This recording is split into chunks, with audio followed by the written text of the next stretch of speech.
Hi అండి. ఇవాళ సగ్గుబియ్యం పరవన్నం, సగ్గుబియ్యం రొట్టి చూపిస్తాను రండి. 4 గంటలు సగ్గుబియ్యం నానబెట్టి ఉంచాను. ఒక కప్పుడు సగం కప్పుడు గోధుమ పిండిలో కలుపుతున్నాను. చూడండి, సగం కప్పుడు గోధుమ పిండిలో మొత్తం కలిపి మెత్తగా నానేయి 4 గంటలు నానబెట్టాను. గోధుమ పిండిలో కొంచెం ఉప్పు, సరిపడా కొంచెం నల్ల జీలకర్ర,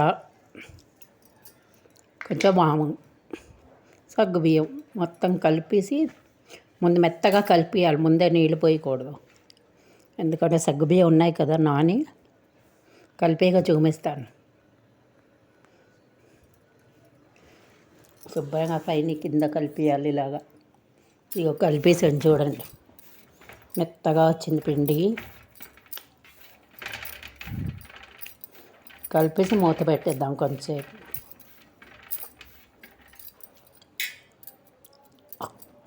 మూత పెట్టిగా చూపిస్తాను. మూకుట్లో కొంచెం ప్యాన్లో కొంచెం నెయ్యి వేసాను. ఒక సగం కప్పుడు నానబెట్టిన సగ్గుబియ్యం ఉన్నాయి కదా, పెద్ద సగ్గుబియ్యం కడిగేసి నానబెట్టియాలి. నెయ్యి కరుగుతున్నది. కొంచెం పల్లీలు,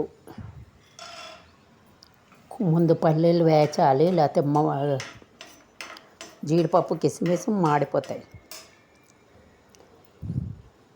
పల్లీలు వేగాక చూపిస్తాను. చిట్పట్లు ఆడాక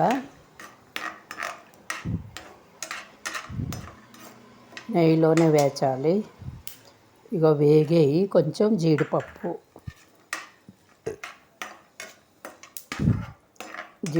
కూడా కొంచెం వేగాలి. తర్వాత కిస్మిస్ కడిగేసి ఉంచాను. కొన్ని కిస్మిస్లో 3 బాగా వేచుదాం. కిస్మిస్ మాడకూడదు, అందుకే లాస్ట్ వేయాలి. ఇక చూడండి, వేగిపోయి కిస్మిస్ కూడా బాగా వేగింది. జీడిపప్పు, పల్లీలు, ఇందులో సగ్గుబియ్యం నాని ఉన్నాయి కదా, శుభ్రంగా ఇవి కూడా నీరు పోయేటట్టుగా వేచాలి. ఆ నెయ్యిలోనే బాగా వేగేగా చూపిస్తాను. పక్కనే పాలు మరిగించి ఉంచాను. పచ్చి పాలల్లో వేయొద్దు, ఇరిగిపోతాయి. ఇక పాలు మరిగి ఉన్నాయి. ఇది శుభ్రంగా వేగాలి. సగ్గుబియ్యం వేగాక ఇందులో వేసిద్దాం. ఇందులో నేను పంచదార వేయటం లేదు, బెల్లం వేస్తున్నాను. ఇగో కొంచెం యాలకులు.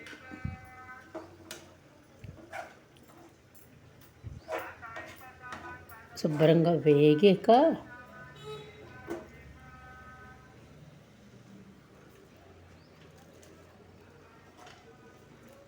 ఇందులో సగ్గుబియ్యం అవి పాలు మరిగించి ఉంచాను కదా, అందులో వేసేద్దాం. వేసి బాగా కలుపుతాం. మరగనీయద్దు, మరిగితే విరిగిపోతాయి. ఇంకా పాలు మరిగి ఉన్నాయి. వేడి పాలల్లో వేస్తే సగ్గుబియ్యం ఇగో ఇందులో బెల్లం. మీకు ఎక్కువ తీపి కావస్తే కొంచెం బెల్లం వేసుకోండి. నేను ఇది వేసాను, ఈ బెల్లం చాలు. ఇంకా ఎక్కువ కావస్తే ఇంకొక కప్పుడు వేసుకోవచ్చు. ఇప్పుడు ఇది బాగా కలిపి 10 నిమిషాలు మూత పెడదాం. సగ్గుబియ్యం బాగా వేగింది కదా, నానింది. ఇంకా అది మరిగి అవసరం లేదు, చక్కగా మెత్తగా వచ్చేస్తుంది. ఇది సగ్గుబియ్యం కలిపి పిండి ఉంచాను కదా, ఇగో చపాతీ చూడండి, చాలా బాగుంటుంది. మెత్తగా దూదిగా వస్తుంది సగ్గుబియ్యం పరాఠా.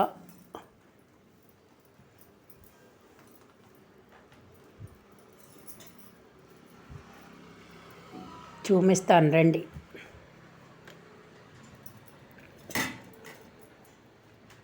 పల్చగా వస్తాయి ఇలాగా.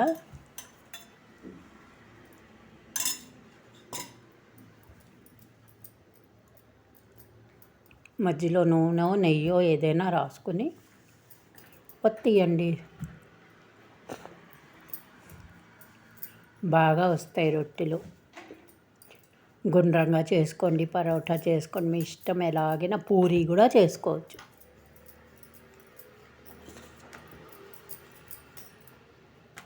పలుచగా ఒత్తండి. చూసారు కదా,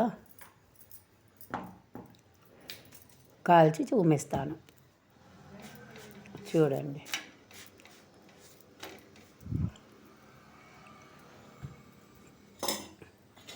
మధ్య మధ్యలో సగ్గుబియ్యం కనబడుతూ చాలా బాగుంటుంది.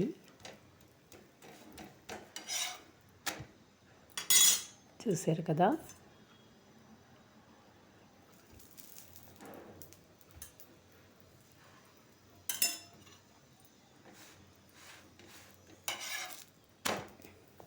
లైక్ సబ్స్క్రైబ్ తప్పకుండా చెయ్యండి. దీంతో పూరీలు కూడా బాగుంటాయి, మంచిగా పొంగుతాయి. చూసారు కదా, పరోటా.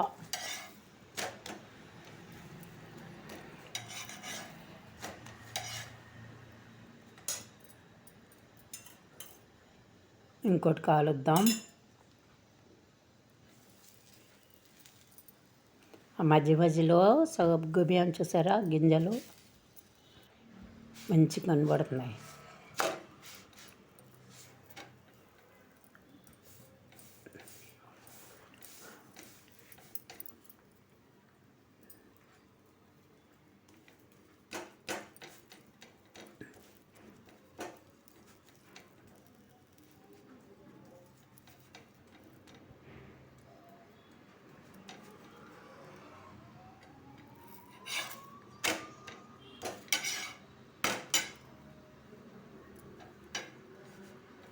మెత్తగా ఉంటాయి, చూపిస్తాను.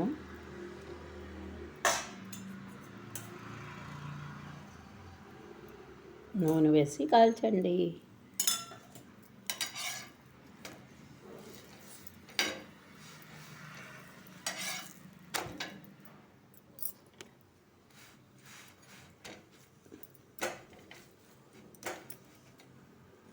చూసారు కదా,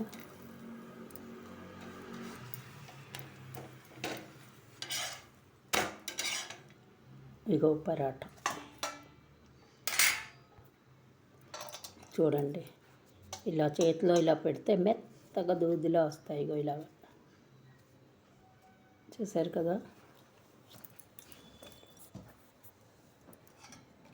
ఇగో ఇది గట్టిగా అయిపోయింది, కొంచెం దగ్గరికి వచ్చింది. ఇక బెల్లం వేసాను కదా, కలర్ వేరేగా ఉంది. పంచదార వేస్తే తెల్లగా వస్తుంది. సగ్గుబియ్యం పరవన్నం, చపాతీలు.